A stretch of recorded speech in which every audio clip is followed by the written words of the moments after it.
자전거, 오토바이, 자동차, 기타 모든 운송수단의 목적은 경제적이고 안전하게 효율적으로 사람과 사물을 이동시키는 것입니다.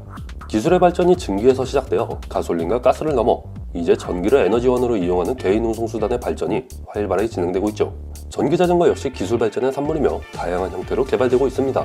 우와, 자전거가 사람 힘이 아니라 전기로 움직인다고? 이거 완전히 센세이션 아니야?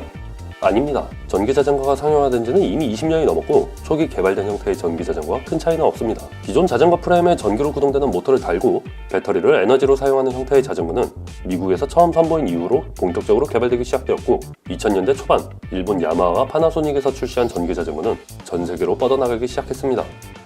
자, 일단 가볍게 전기자전거에 대해 핥아보도록 하죠.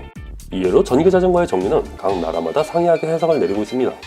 가장 먼저 전기자전거는 스로틀을 당기면 모터 힘만으로 달릴 수 있는 방식과 페달을 밟으면 모터가 힘을 보조해주는 방식으로 분류할 수가 있고 모터가 구동하는 위치에 따라 바퀴축에 다는 허브 구동식과 기타 방식으로 나뉘고 있습니다.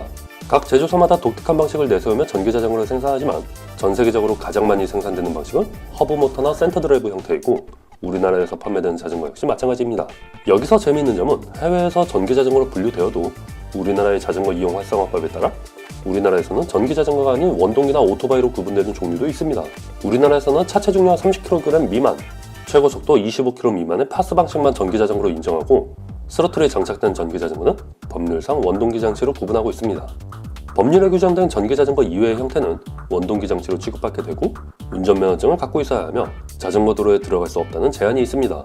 만약 구매하고자 하는 전기자전거가 자전거 도로를 통행 가능한지 확인하려면 행정안전부의 자전거 홈페이지에 들어가서 해당하는 모델인지 확인하셔야 됩니다. 아니, 전기자전거가 그 나라 법률에 따라 다르게 해석한다는 것은 그렇다 치고 자전거에 모터 다는 게 뭐 특별할 게 있나? 굳이 모터를 달아야겠다면 오토바이랑 다를 게 뭐야? 각 나라가 전기자전거에 대한 해석의 차이를 두고 있는 이유가 바로 여기 있습니다. 전기자전거와 오토바이의 차이를 어떻게 보느냐이죠. 법률이 산업에 많은 영향을 미치는 것은 알고 계실 겁니다. 우리나라는 자동차와 선박과 같은 중공업에 특화된 노선으로 경제를 발전시켰기 때문에 법률 또한 그에 맞게 수정되어 왔습니다. 자전거 역시 꾸준하게 수요가 증가하고 있었지만 아쉽게도 꽤 오랫동안 정책이나 법률에 등한시되어 왔고 2000년대 들어서야 자전거 관련 법들이 조금씩 생겨나고 보완되는 수준이었습니다. 기본적으로 우리나라는 전기자전거에 대한 해석을 자전거에서 벗어나지 않는 운송수단으로 판단하고 있습니다. 자, 그럼 이쯤에서 본론으로 넘어가도록 하죠. 전기자전거가 과연 자전거의 미래가 될 수 있을까요? 당연합니다. 전기자전거는 이미 자전거 산업의 미래입니다. 2000년대 들어와서 전기자전거 사용자는 정말 폭발적으로 늘어났습니다. 특히 중국이 세계 전기자전거에 어마어마한 물량을 만들고 있고 2019년에는 약 2억 대가 넘는 전기자전거가 중국에서 돌아다니고 있습니다.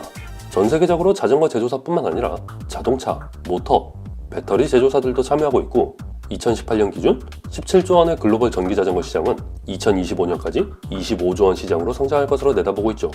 영상 가장 앞부분에 모든 운송수단은 경제적이고 안전하게 그리고 효율적으로 사람과 사물을 이동시킨다는 목적을 갖는다고 했습니다. 일단 경제성을 살펴보도록 하죠. 전기자전거에서 가장 중요한 부분이 모터와 배터리인데 기술의 발전 덕분에 배터리와 모터의 가격은 지속적으로 하락하고 있습니다.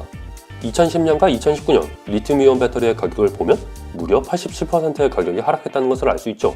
10년 전만 하더라도 좀 쓸만하다 싶은 전기자전거가 4,500만 원대였지만 지금은 국내 제조사에도 100만 원 미만의 전기자전거를 생산하고 있습니다. 효율성은 더 좋아졌습니다. 전기자전거가 아무리 좋아도 마실용밖에 쓸 수 없다면 돈 낭비겠죠? 요즘 나오는 전기자전거들은 EMTB처럼 산에서 점프하면서 타도 충분하도록 설계되었고 로드자전거에 장착된 모터는 이게 전기자전거가 맞나 싶을 정도로 디자인이 훌륭하지만 가벼운 무게와 충분한 파워, 오래가는 건전지로 무장하고 있습니다. 이는 출퇴근용뿐만 아니라 운동용, 여행용으로 사용하기에도 전혀 문제가 없죠. 전기자전거의 경제성과 효율성은 시간이 갈수록 기술의 발전에 따라 더욱 좋아질 것입니다. 하지만 가장 중요한 안정성은 조금 더 생각해볼 만한 문제입니다.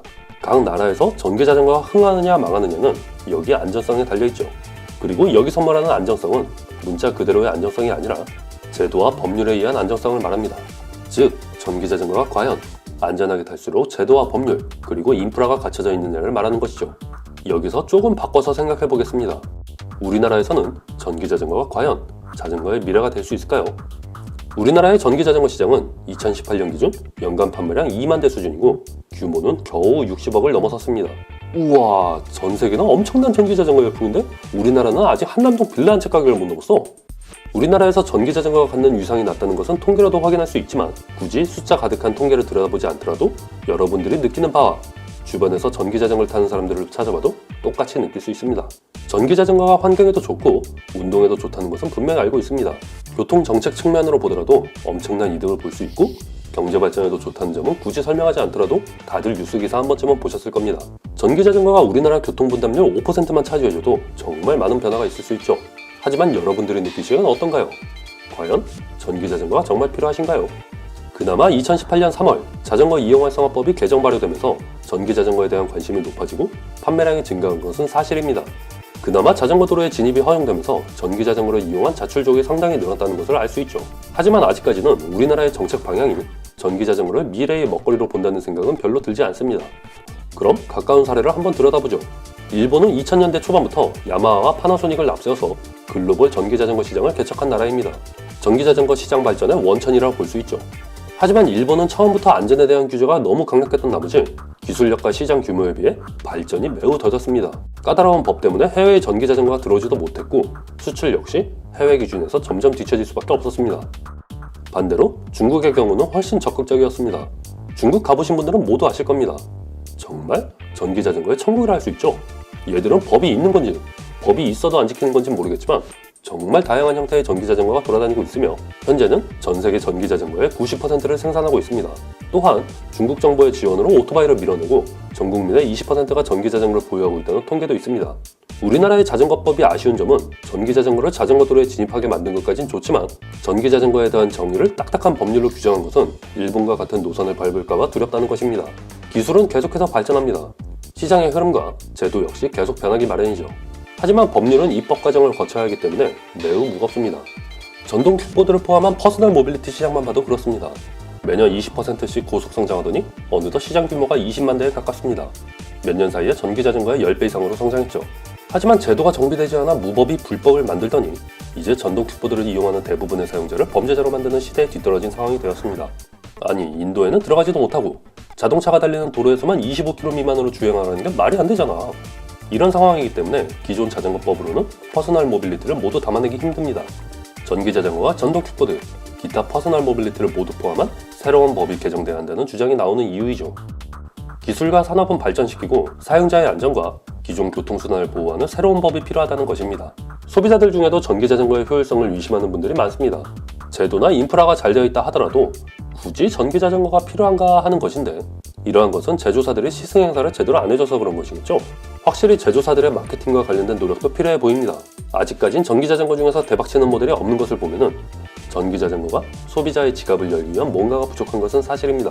전기자전거는 기존 자전거가 해내지 못하는 것들을 해낼 수 있게 합니다. 친환경으로 가장 편하게 오르막을 오를 수 있는 수단이며 괴물과 같은 다리가 아니어도 100km를 달릴 수 있게 만드는 재미있는 물건이죠. 특히 고령화 사회가 다가갈수록 더욱 쓸모가 많아질 것입니다. 국내 제조사들도 전기자전거에 사활을 걸고 있는 상황인데 과연 전기자전거가 우리나라에도 미래의 먹거리로 성장할 수 있을지, 일본과 같이 가라앉는 나라의 유물이 될지 여러분들도 팝콘 들고 끝까지 감상해보시죠. 자, 여기까지입니다. 오늘도 즐거운 라이딩 하세요. 감사합니다.